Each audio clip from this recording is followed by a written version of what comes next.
Be hearing the Howard Miller 625-253. Steve. Really? I thought about some of the things you said last night, and I think This thing. I'm sorry. Dinner's going to be I ready have to soon. put it all down. I'm going to take a bath. Allison? Yeah.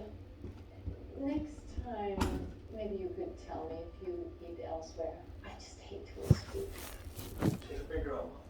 Big girls have big girls. Okay, so I hope this was here's a Howard Miller. We're gonna do the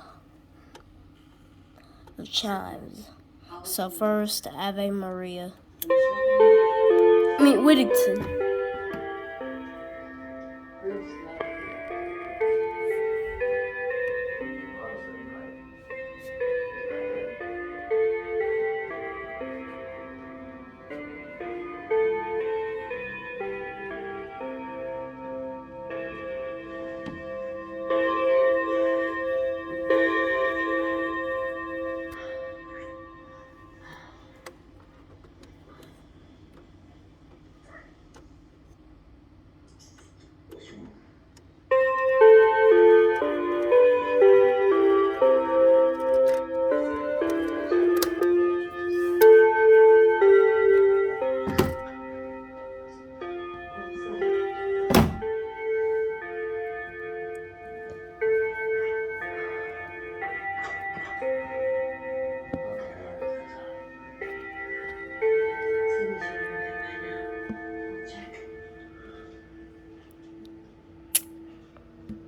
Okay, so that's your clock.